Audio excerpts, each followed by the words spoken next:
Slick conditions aren't the only problem, it's the ice itself. And although it may look pretty, its weight is what's dangerous. They're picking about that many per day. Like this scorpion here at Kentucky Wesleyan. Experts say it's a myth that there are panthers in this area. It's as easy as opening the door and walking in. This isn't the only holiday tragedy this church has seen. It looks like that is not the case as of right now. It seems like it's been a call that the airport made. The vaccine is still a work in progress. After it's finished, it still has to be approved by the FDA.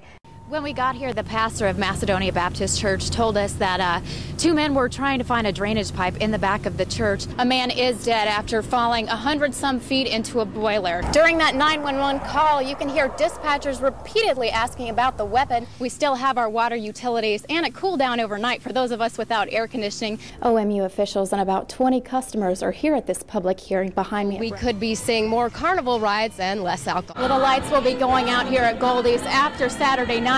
But Goldie herself, the namesake, will have her last performance on New Year's Eve. Live at Goldie's Best Little Opry House in Kentucky, Sarah Lovett, Fox 7 News. Right there. Right there. A little more than a year ago, Jason Koger and his wife Jenny were busy with a toddler and a newborn who had just started sleeping through the night. Then in March 2008, Jason was electrocuted by a down power line. An ambulance rushed him to Owensboro Medical Health System. Then he was airlifted to Vanderbilt in Nashville. You know, I know I still got a family. I could have died that day. You know, I mean, it could have been a whole lot worse than what it is. And sometimes, you know, you just got to sit back and you got to think, I can get through it, you know, one way or another. After 12 days and more than 6 surgeries, Jason returned home with no hands.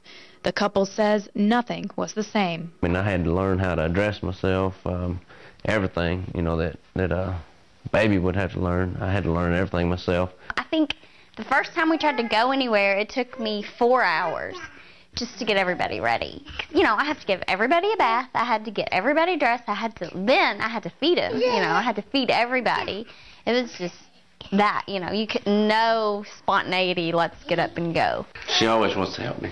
As time went on, Jason became more accustomed to his prosthetics with some help from fellow bilateral amputees.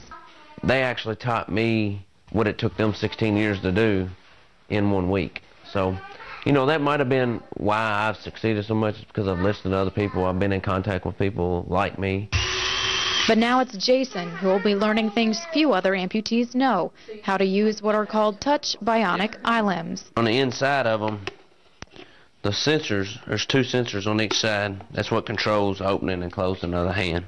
Jason is one of only 3 people in the world to have 2 of these limbs. They're made in Scotland, and together they cost $100,000. Jason says it's because of his 2 little girls that insurance is paying. They got sensors in the hands, and it will not let you allow to press, you know, put a lot of pressure on my kids, especially. So, because I don't have any feeling with them. So, when I grab somebody, I can squeeze as hard as I want, and it won't hurt. Jason challenges himself every day, writing his name with each hand and playing and winning Jenga. But he says he's still got some learning to do. You know, the other day I tried to drink Coke with it, and I was holding the Coke, and I went to take it up to my mouth, and I put it in rotate position, and I spilled Coke all over me. But, you know, stuff like that's going to happen. Jason and Jenny say they know Jason could have died that day, and without family, friends, and the community, they may have fallen apart. Let me hold you. Now, a year later, Jason's achieved so much. Most importantly, holding his daughter's hands with his own once again. See, I can grab her as hard as I can, and it doesn't hurt her. In Davis County, Sarah Lovett, Fox 7 News. Davis County, you copy up today, County. Officers searched through cornfields near Audubon Elementary, equipped with rifles and a police canine, while a helicopter hovered overhead.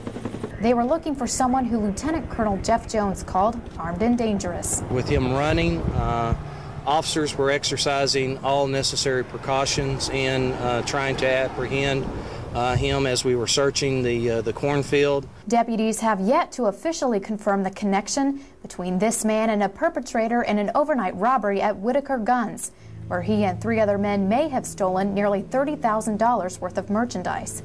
This morning, an area resident called officials saying they spotted a man with a bag full of handguns. When they arrived, 2 of the detectives observed 2 individuals matching the description that were given, attempted to make contact with them, and when he did, One of the passenger in the vehicle took off running and ran off into a cornfield. Once Reed took off, it was then sheriff's deputies and Kentucky State Police officers began their intensive search.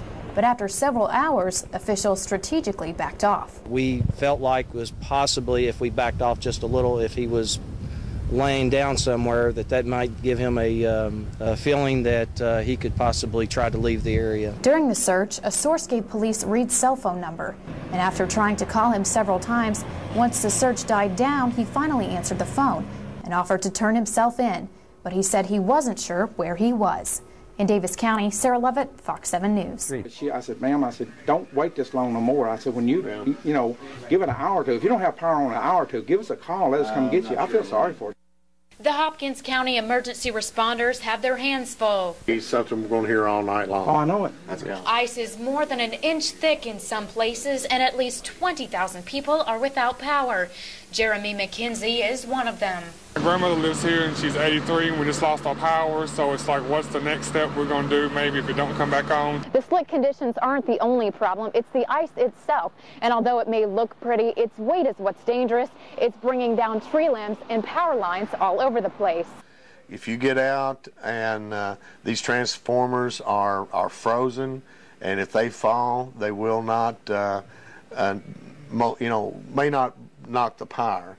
And so the power may be on the ground and arc, and if you're outside and wet, you'll get electrocuted. Every hotel room in the area is booked. Responders are evacuating medical facilities and homeowners to a local church. Utility workers coming from out of the area will be staying there as well. And according to officials, they may be setting up camp for at least a week. In Hopkins County, Sarah Lovett, Fox 7 News. A drunk driver rams into the back end of a school bus full of high school football players. Many are injured and at least 5 are dead. That's the scenario emergency responders faced on a back road in Madisonville this morning. We have various entities that are involved. We have a traffic accident that has taken place. Therefore, that has to be investigated. We have individuals that are injured. Therefore, they have to be treated. And in treating those injuries, you have various injuries that have taken place. As you see back over my shoulder, you see that life flight has come in. Therefore, we have someone that's being transported by helicopter. The drill involved police, firefighters, EMS, deputies, and other officials, but it also required some role play by local kids and parents. I heard people moaning in the back, but it's just an experience I thought I'd never have. It was something out of the movies, having a helicopter come in. Drill planners even encouraged media members to push the envelope and be as invasive as possible, so officials would know how to react in those situations. Responders cut off interviews to keep kids and parents under control. Come on, let's go, bud. Okay. We don't have time for the news right now. Come on. Even Public Information Officer Sergeant Robert Carter's crisis management skills were put to the test. And I've got the fire department out here taking care of these kids right here. My son, Wayne.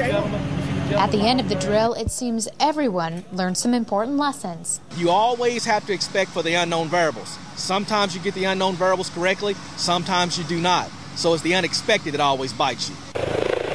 Officers weren't the only ones practicing how to act in an emergency. Kids learned what they can do to help in a crash like this. In Owensboro, Sarah Lovett, Fox 7 News. Ho, ho, ho, ho. Just like any other visit with Santa, these children promised they'd been good and told Santa what they hoped to see Christmas morning. I want a bicycle.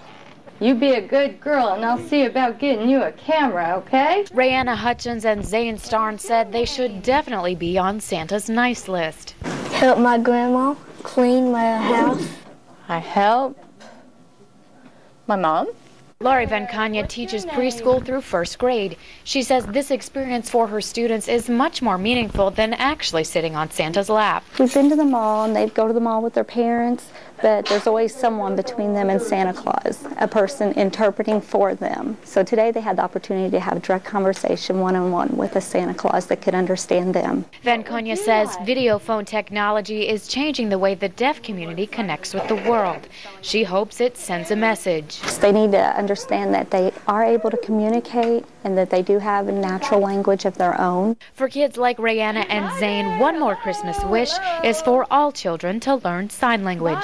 In Owensboro, Sarah Lovett, Fox 7 News.